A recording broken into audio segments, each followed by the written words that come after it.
Welcome back to my YouTube channel. It's me Ashika Shatija. So last video में हम लोगों ने कवर किया था रियलाइजेशन अकाउंट का एक बेसिक क्वेश्चन, जिसमें सिंपल बेसिक जर्नल एंट्रीज की थी हम लोगों ने। एंड आज हम लोग करने वाले हैं रियलाइजेशन अकाउंट का थोड़ा सा हायर लेवल का question second. Okay, so let's start it. Okay, so इस क्वेश्चन में भी हम लोग जर्नल एंट्रीज ही कवर करेंगे। L a partner was appointed to look after the dissolution process for which he was giving a remuneration of 10,000। सो यहाँ पे हमारा एक पार्टनर है जिसका नाम क्या है एल। उसको हम लोगों ने डिसोल्यूशन प्रोसेस को कंप्लीट करने के लिए 10,000 रुपीज़ दिए थे। ठीक है, सो हमारे लिए क्या है, एक्सपेंस है। रियलाइजेशन अकाउंट क्या होगा, डेबिट होगा। सो इधर भी हम लोग कर लेते हैं realisation account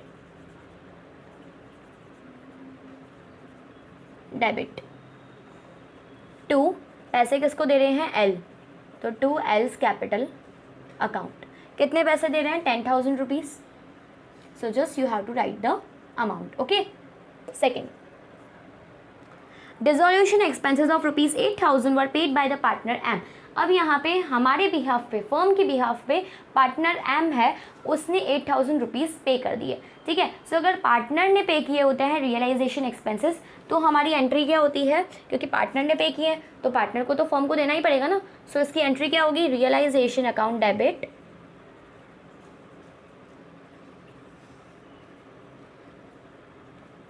to M's capital account. अगर हमारी कोई भी लाइबिलिटी हमारे बिहाफ पे पार्टनर अगर पे करता है, तो हम लोगों को हमेशा ये जर्नल एंट्री करनी है, realisation account debit to M's capital. Mark my words, अगर फर्म के बिहाफ पे पार्टनर पे कर रहा है, अगर पार्टनर जो है उसको ही पे करना है और उसने ही मतलब उसकी ही पर्सनल एंट्रीज हो रही है, तो फिर फर्म को नहीं पे करना है। बट अगर पार्टनर ने फर्म के बिहाफ पे खुद के पॉकेट से पैसा निकाल के दिया है, so we have to do this journal entry. Okay, now third, dissolution expenses वो 5,000 के डिसोल्यूशन एक्सपेंसेस है। इधर इन लोगों ने कुछ भी नहीं बोला है कि कोई पार्टनर पे करेगा। सो अगर कुछ भी इंफॉर्मेशन नहीं दी जाती है, सॉरी, तो इसकी एंट्री क्या होती है, realisation account debit to bank और to cash, you can write whatever you want. कितने हुए थे, 5,000 के। Okay, fourth, P, a partner, was appointed to look after the process of dissolution for which he was allowed a remuneration of 7,000. P agreed to bear the dissolution expenses. Actual expenses were 4,000. Okay, सो यहाँ पे हमारे firm ने एक partner है जिसका नाम क्या है, P। ठीक है, अब उसको अपॉइंट किया कि डिसोल्यूशन में कुछ भी एक्सपेंसेस हो, सारे प्रोसेस को आप देखोगे, सारे पैसे जो है आप फिल करोगे फर्म के बिहाफ पे। ठीक है, एंड उसके लिए फर्म ने उसको कितने दे दिए थे, 7,000 रुपीज़ पे कर दिए थे। फर्म ने उसको 7,000 रुपीज़ पे कर दिए थे। एंड एक्चुअल एक्सपेंसेस कितने हुए थे, एक्चुअल 4,000 के एक्सपेंसेस हुए थे। अब जो रिमेनिंग 3,000 है वो उसकी क्या हुई, रिम्यूनरेशन, और वी कैन से सैलरी। ठीक है, क्योंकि उसका पूरा प्रोसेस किया तो उसको ऑफकोर्स सैलरी तो मिलनी चाहिए ना। ये जो 4,000 है वो तो एक्सपेंसेस है, एक्चुअल एक्सपेंसेस हुए जो कि फर्म के हैं। ठीक है, सो वो तो जाएंगे। फॉर एग्जाम्पल मुझे ऐसा बोला है कि है ना, मुझे एक पूरा काम करना है। ठीक है, और उस काम के लिए मुझे दिए हैं 10,000 रुपीज़। ठीक है, अब उस काम को करने के लिए जो एक्सपेंसेस लगे हैं, क्या वो मेरी सैलरी में काउंट होगा, ऑफ कोर्स नॉट। ठीक है, तो सपोज अगर उस काम को करने के लिए मुझे जो भी चीज़ें चाहिए होती है, मटेरियल्स वगैरह कुछ भी चाहिए होता है, तो उसमें मेरे को 7,000 रुपीज़ लग गए। तो जो रिमेनिंग 3,000 है वो क्या मुझे वापस पे करने पड़ेंगे, ऑफ कोर्स नॉट, क्योंकि हार्डवर्क के भी तो पैसे मिलते हैं ना।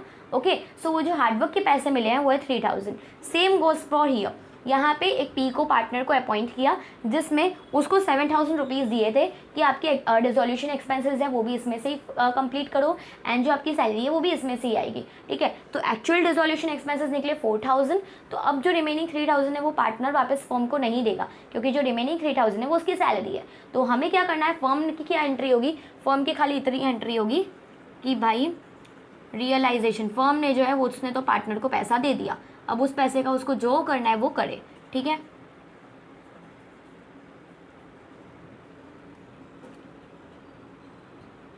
फर्म की जो एंट्री उसमें तो 7,000 रुपीज़ ही देंगे, क्योंकि फर्म ने तो पार्टनर को 7,000 रुपीज़ ही पे किए, जिसमें dissolution expenses as well as उस पार्टनर की सैलरी दोनों कवर हो गई। Okay, and a partner was appointed to look after the process of dissolution for which he was allowed a remuneration of 9,000 and agreed to bear the dissolution expenses.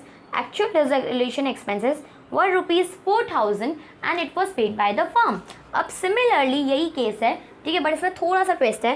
सी यहाँ पे इधर P allot हुआ था, यहाँ पे and partner है, और उस एंड पार्टनर को इन लोगों ने दिए थे कि भाई 9,000 है, वो फर्म ने दिए थे। ओके, एंड ये जो एक्चुअल एक्सपेंसेस हुए थे 4,000 के, बट ये जो एक्चुअल एक्सपेंसेस हैं वो किसको पे करने चाहिए थे? ऑफ कोर्स एन को ही पे करने चाहिए थे, बट उसके बदले किसने पे कर दिए? उसके बदले पे कर दिए फर्म ने, ठीक है। तो ये जो रिमेनिंग जो 9,000 है, तो वो उसकी सैलरी थोड़ी ना होगी, क्योंकि फर्म ने जो ये 9,000 रुपीज़ दिए हैं एन को, उसमें उसकी सैलरी भी आ गई एंड डिसोल्यूशन एक्सपेंसेस जो उसको कवर करने थे वो भी आ गए। बट अब फर्म को तो है, फर्म को जो डिसोल्यूशन एक्सपेंसेस है वो तो खुद अलग से अपने पॉकेट से देना पड़ा। सो इन टोटल जहाँ पे फर्म को लॉस होना चाहिए था 9,000 का, वहाँ पे उसके बदले उसको ये एक्चुअल एक्सपेंसेस भी पे करने पड़े हैं, ठीक है। सो उसको 13,000 का लॉस हो गया। So it's not true, it's not correct. Okay, तो यहाँ पे फर्म क्या बोलता है कि देख भाई, हम लोगों ने तो तेरे को 9,000 दिए थे, ठीक है, अब तेरे को उस 9,000 में से डिसोल्यूशन एक्सपेंसेस और अपनी सैलरी दोनों निकालनी थी। अब तूने अपना काम नहीं किया, वो हमारी जिम्मेदारी नहीं, ठीक है। तो फिर यहाँ पे ये जो 4,000 है, ठीक है, जो फर्म ने पे किए थे, जैसे अगर हमारे डिसोल्यूशन एक्सपेंसेस पार्टनर पे करता है तो फर्म दे देती है वापस उसको पैसा। सिमिलरली अगर ये जो डिसोल्यूशन एक्सपेंसेस एन का काम था पे करना, उसके बदले अगर फर्म ने पे किया है, तो फिर पार्टनर जो है इन 9,000 में से ये डिसोल्यूशन एक्सपेंसेस के पैसे फर्म को देगा।